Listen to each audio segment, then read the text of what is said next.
To fearless champion Charlie Snider is his everything.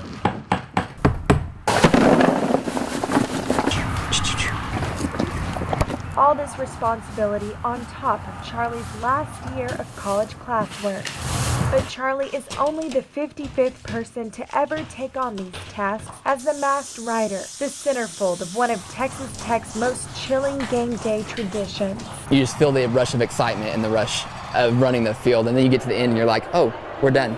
We ran. A time to reign that Charlie's older brother, Brenton Christopher Smith, always told his friends would happen. There was not a doubt in Brenton's mind that he was going to get it 1 year. Nearly 4 years older than Charlie, Brenton not only pushed his buttons, My brother was someone who liked to pick on people. but made sure Charlie pushed his limits. I got the nickname $1 Million Brother from him. So it was not if, but when Charlie got masked rider, Brenton would reconsider his loyalty to OU. That was the one thing he wanted to do, if I did get rider, was be on the field for OU, so that he could be that person that was on the Tech side but was wearing an OU shirt. But that sibling rivalry never happened after the morning of November 10th last year. He was more worried of others than himself.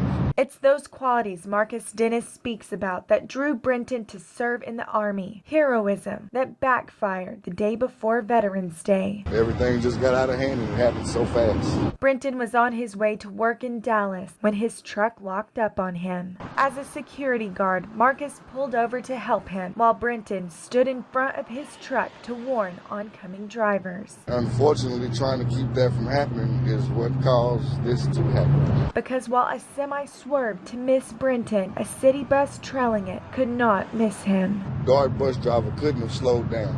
It was nothing he could do to prevent the situation. And Marcus could not save him because Brenton died instantly at 24 years old. I kind of feel like it falls on my shoulders. He wasn't able to say goodbyes to his friends and family. A painful day Brenton's parents and sister remember vividly, even at his 1-year memorial. It's the worst call a parent can get.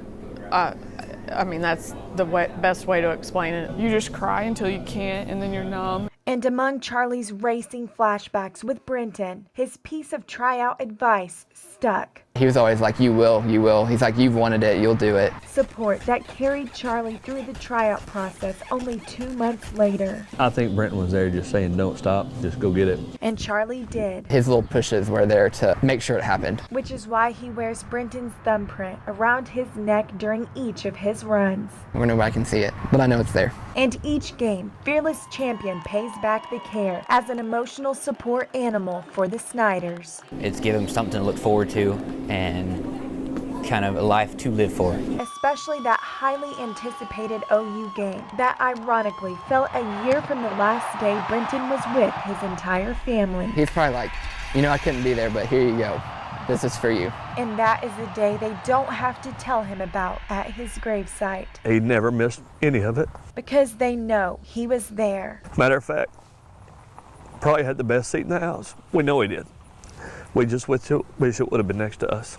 Charlie's angel. I know that he's with me. There to stay, like the tradition that united them one more time. Owe a lot to him. Ashlyn Tubbs, KCBD News Channel 11.